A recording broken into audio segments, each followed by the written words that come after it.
Are you class 10 student? Exams आने वाले हैं, मैथ्स को लेके टेंशन है, इंपॉर्टेंट क्वेश्चंस चाहिए। You are at the right place because मैं इस सीरीज में क्या कर रही हूँ, just we are discussing important questions. In today's video I am going to discuss important questions of chapter number 1, 2 and 3 of maths. Hey everyone, I'm Meenu Gera, online mathematics research, founder of Meenu's Maths and your tutor. So what are we going to do? First of all, just jaldi se apna NCERT book open kar lo and tick with me. Come to the exercise 1.1. Today what am I going to do? मैं important questions पर tick लगवाऊंगी और उनका थोड़ा सा आपको concept बताने वाली हूँ।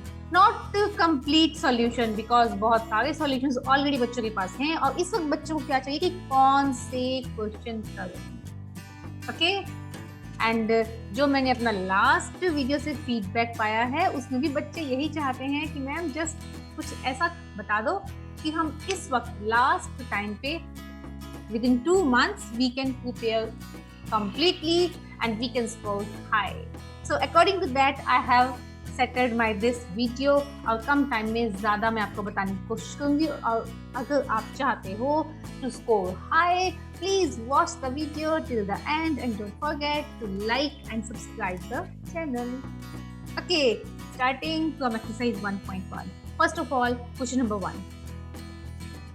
As we are in 2021, exams are in 2021, so all know reduced syllabus के accordingly यूक्लिड डिवीजन एल्गोरिथम तो रिमूव हो गई है, बट एग्जाम में क्वेश्चन आ सकता है HCF के साथ। अब HCF आप जैसे मर्जी फाइंड आउट कर सकते हो from any of. And next is the fundamental theorem of arithmetic is very important. ये किसी भी फॉर्म में एग्जाम में आ सकती है। स्पेशली फंडामेंटल थ्योरम है क्या? Any composite number can be written as product of prime factors. So what is next?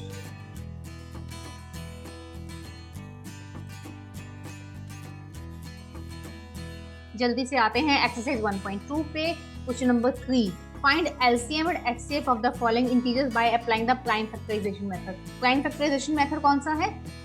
HCF के लिए हम क्या देखते हैं? It is smallest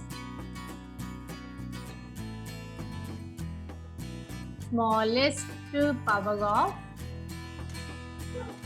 common prime factors। पहले क्या है, आपको प्राइम फैक्टर्स कर लेने हैं दोनों नंबर्स के, और उन प्राइम फैक्टर्स में से जो कॉमन है ना उसकी स्मॉलेस्ट पावर देखनी है। This is HCF। और LCM के लिए ये आपको इसी मेथड से करना है बिकॉज यहाँ पे गिवन है use prime factorisation method. Look at this. तो ये मेथड आपको आना चाहिए। And if I talk about LCM, that is greatest power of good, you know, each prime factor. ये बहुत ही इंपॉर्टेंट है, ध्यान रखना ये बात।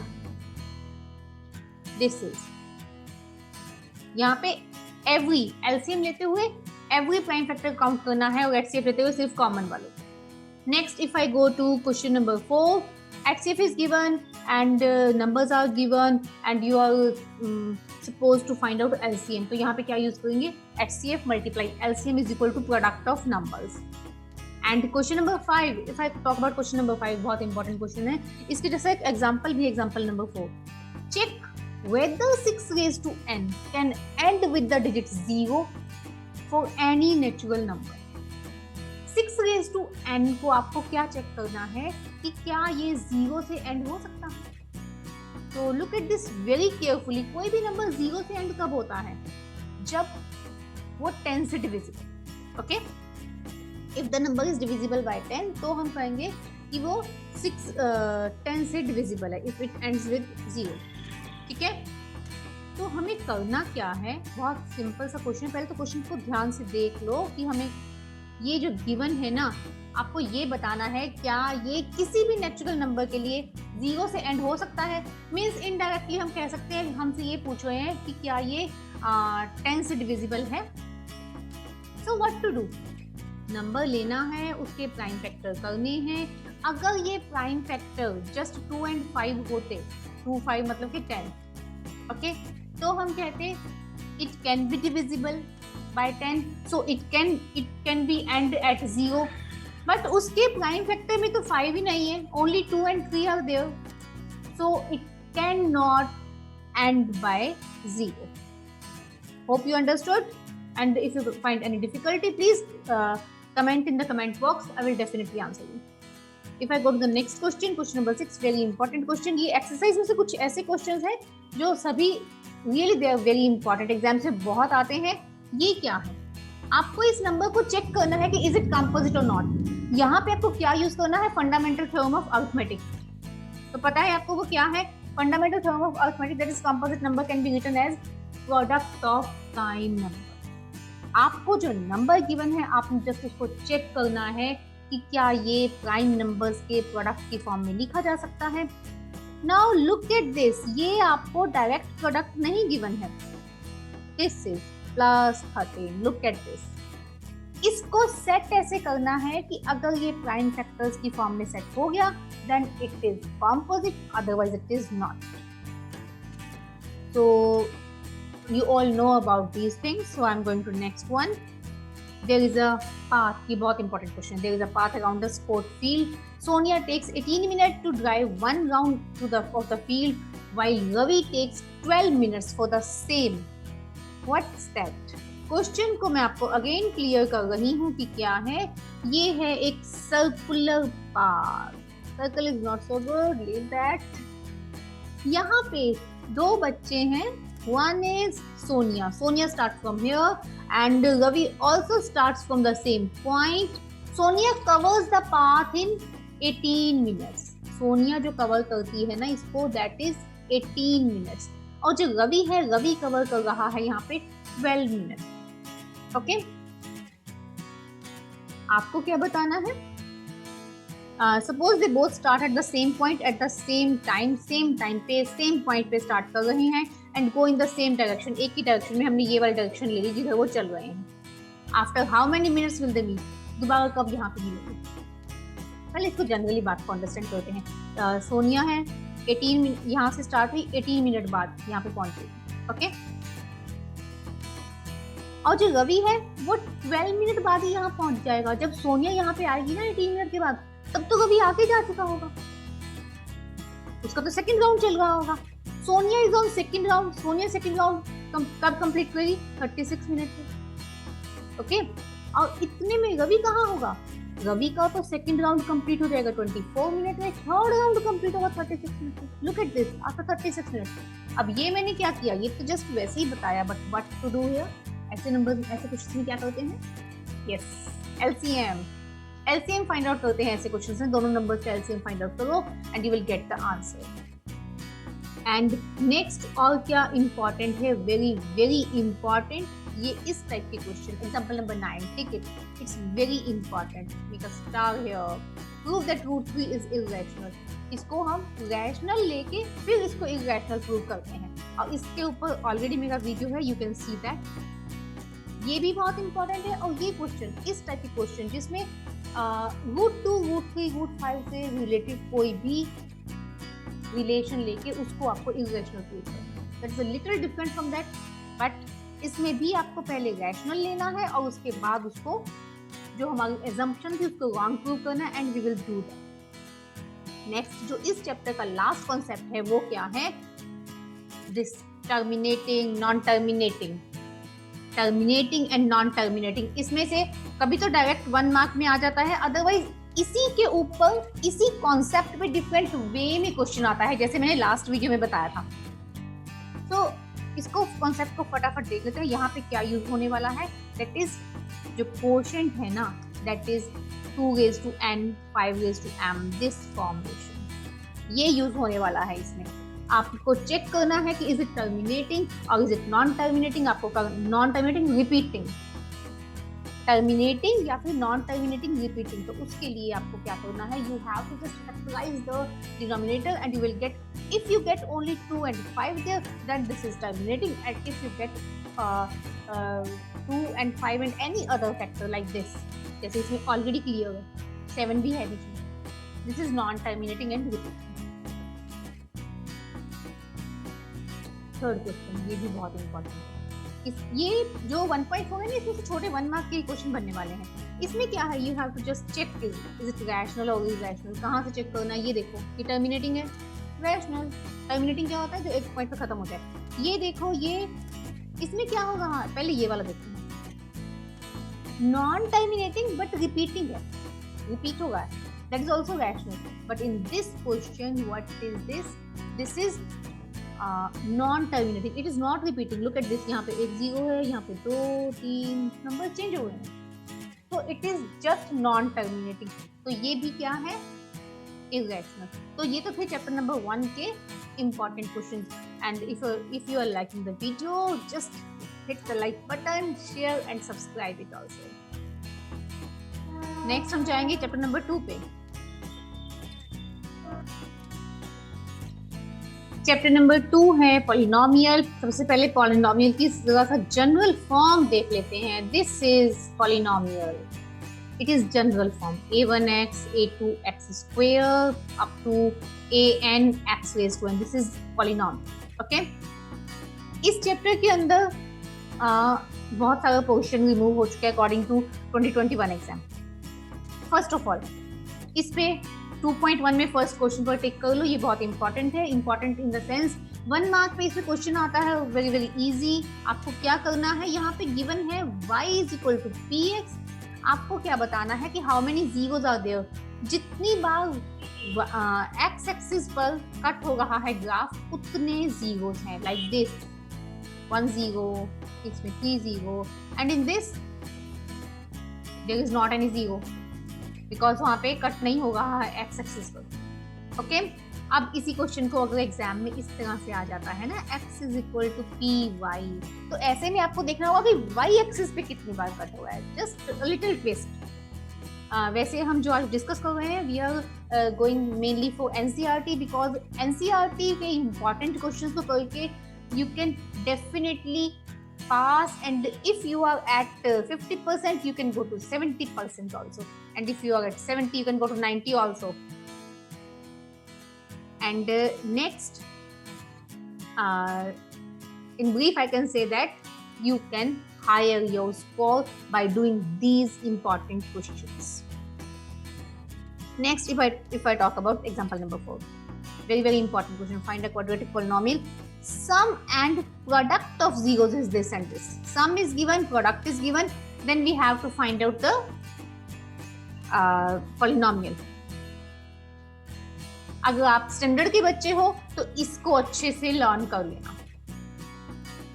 And in exercise 2.2 in first question, वैसे तो इसमें से कोई भी आ सकता है, लेकिन फिर भी फर्स्ट क्वेश्चन में 5th और 6th are important, and if I go for the second, there are 3rd and 5th. इसमें एक चीज को हमेशा ध्यान रखना, यहाँ पे क्या गिवन है, sum and product of zeros is given. Okay, कई बार क्वेश्चन में क्या आता है, आपको डायरेक्ट रूट्स देते हैं, जीरोस देते हैं, सम आपको निकालना होता है, प्रोडक्ट आपको निकालना होता है। सो प्लीज इस चीज को लेके थोड़े ज्यादा अलर्ट रहना कि वहाँ पे जीरोस गिवन है या सम और प्रोडक्ट गिवन है।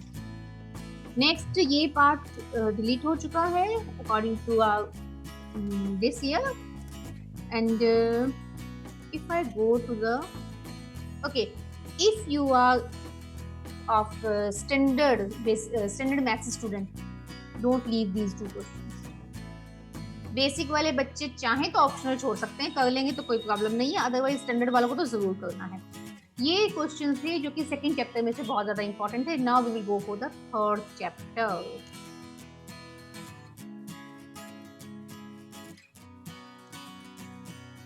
Third chapter's name is pair of linear equations in 2 variables. 1 minute के लिए देख लेते हैं कि ये लीनियर इक्वेशंस क्या होती हैं, जिसमें x की पावर 1 होती है। ओके, वेरिएबल की पावर 1 होती है। We are talking about linear pair in 2 variables, ax plus by plus c. This is a linear equation in 2 variable.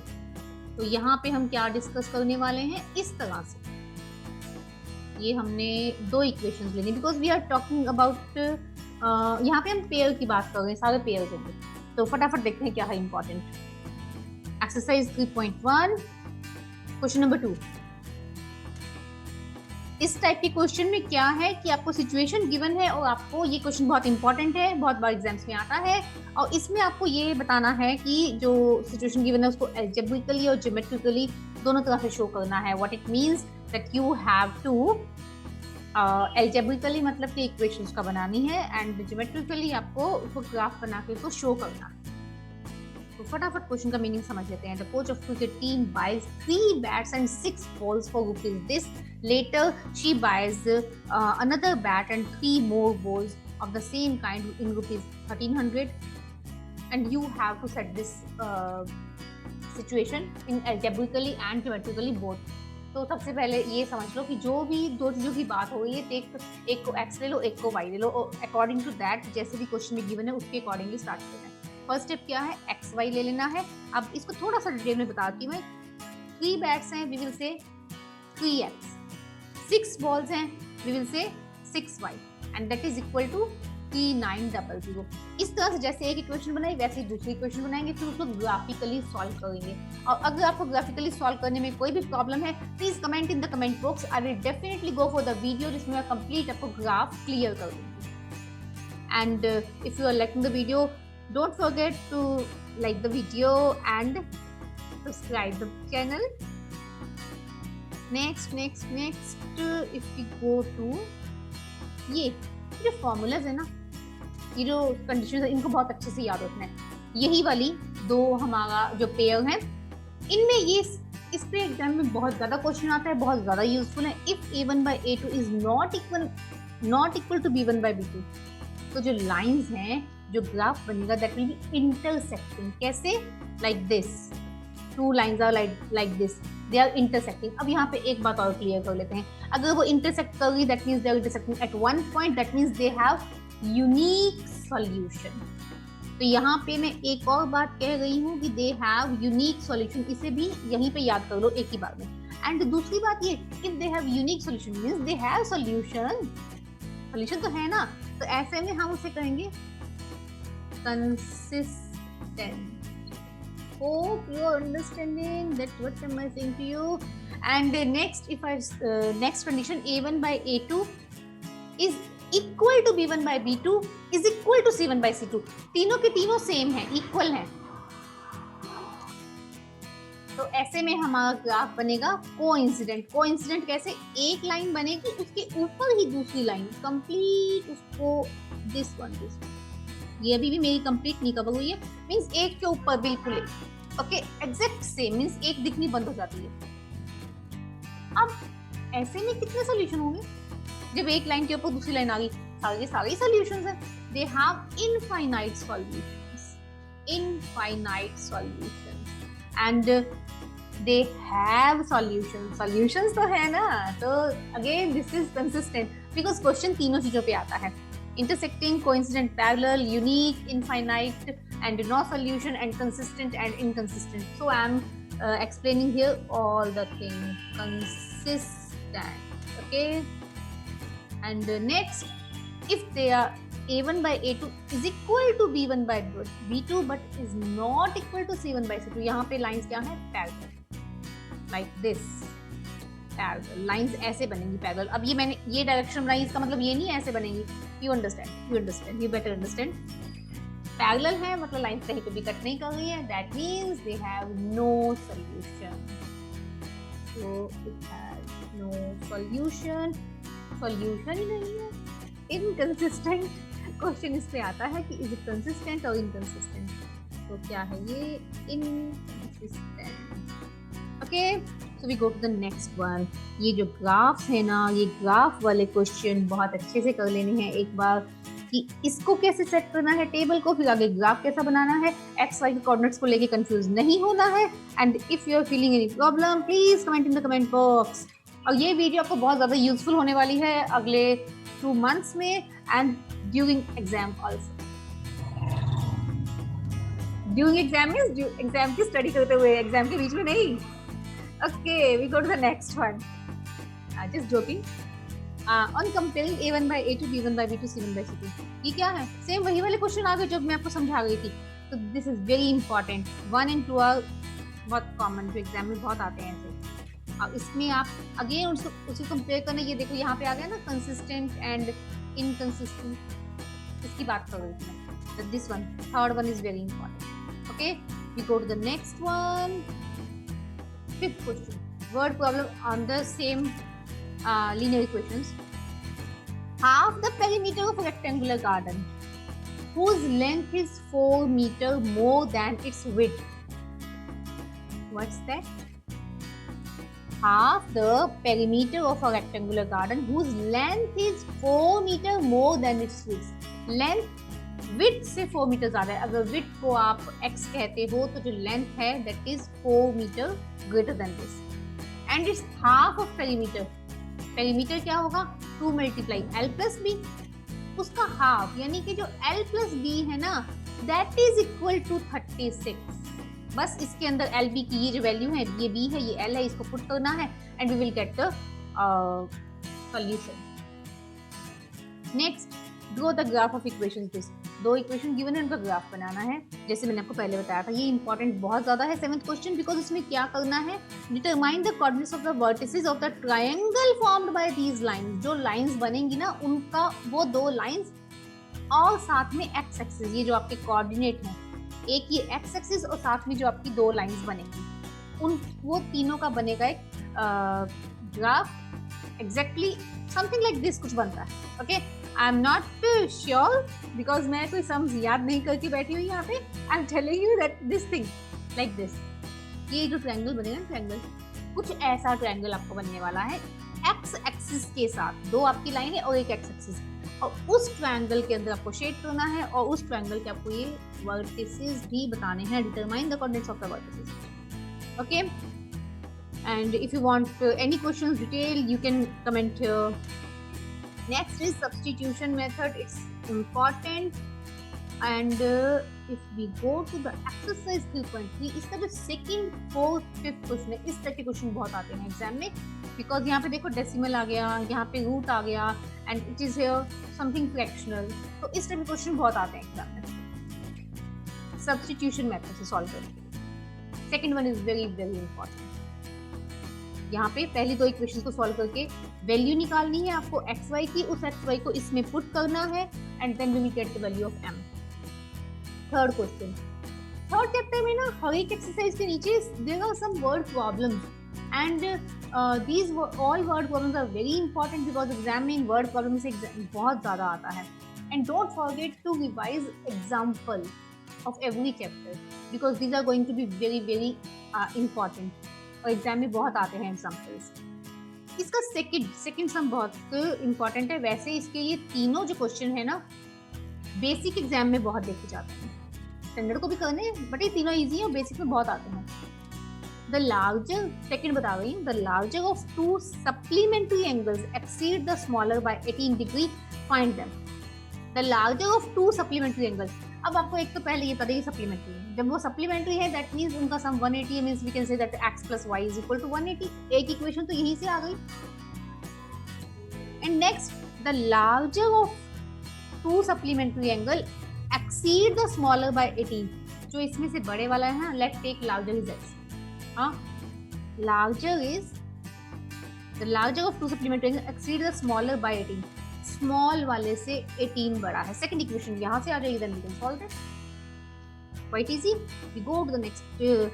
This sixth one is very important. ये exam में बहुत आता है, ये age of Jacob, that is very very, and you know that is not the word Jacob. इस type का as पे question बहुत आता है एग्जाम में, स्पेसिफिकली यही क्वेश्चन बहुत देखा गया है।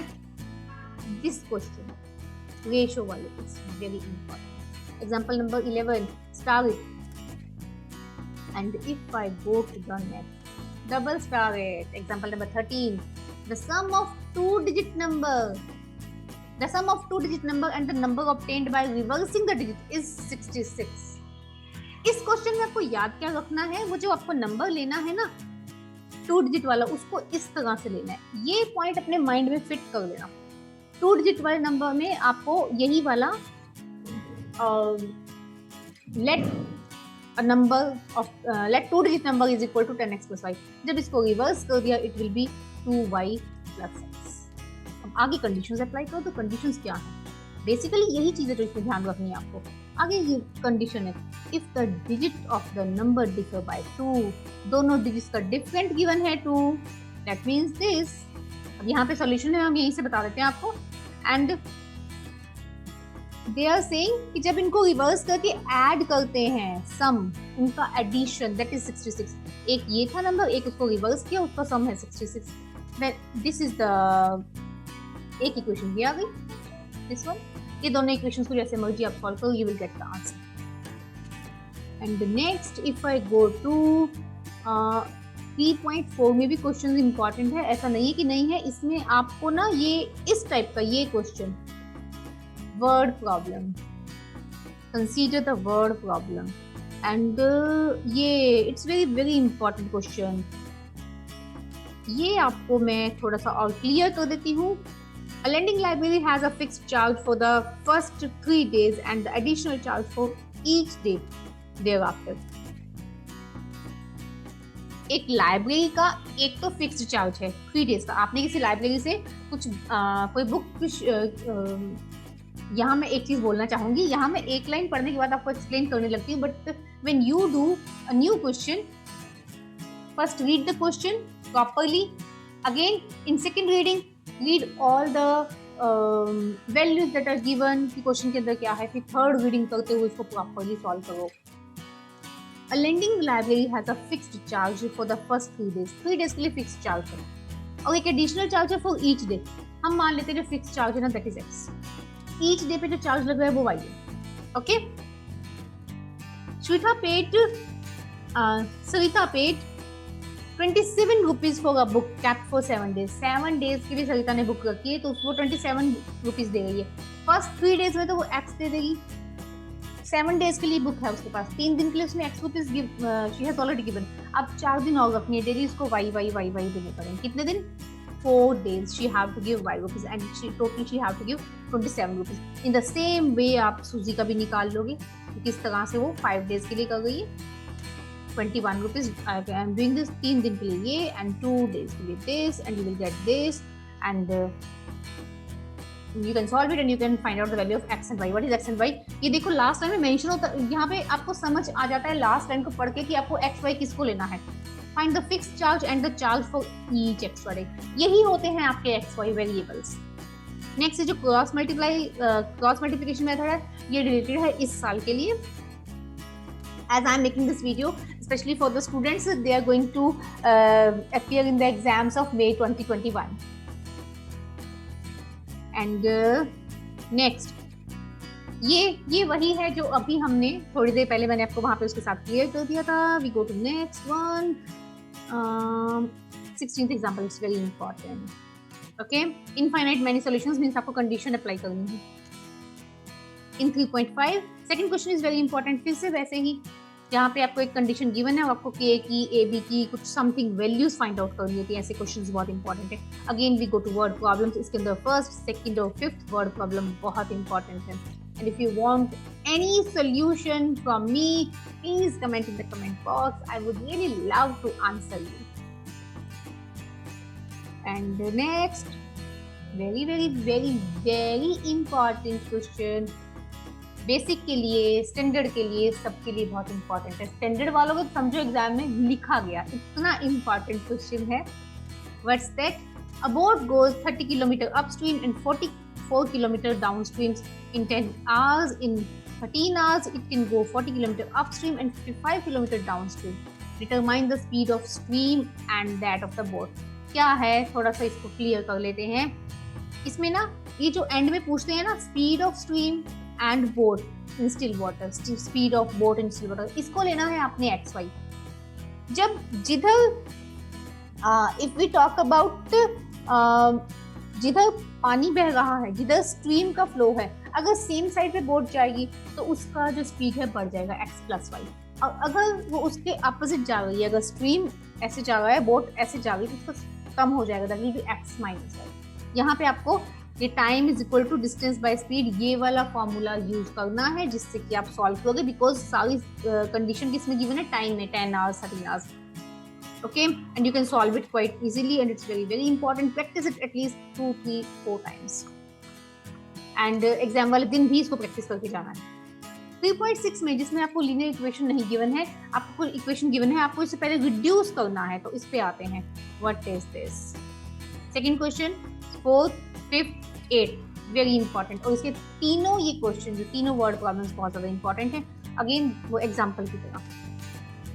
And if I go for 3.7, it is only for standard students. Basic वाले बच्चे इसको छोड़ सकते हैं, फिफ्थ स्टैंडर्ड वाले बच्चे करेंगे. थर्ड क्वेश्चन और seventh question, these are very important. And with this, chapter 3's important questions are completed. In this video, I have completed important question of chapter 1, 2, and 3. In next videos, I am going to cover next chapters. And if you like the video, hit the like button. And if you want to be tuned with me, just hit the bell icon and subscribe the channel, so that I can be very helpful in your exams. और मैं आपके exams तक, final exam तक आपका साथ देने वाली हूँ. और अगर आप चाहते हो कि मैं लाइव आके आपको ये सब समझाऊँ, please comment in the comment box. Take care.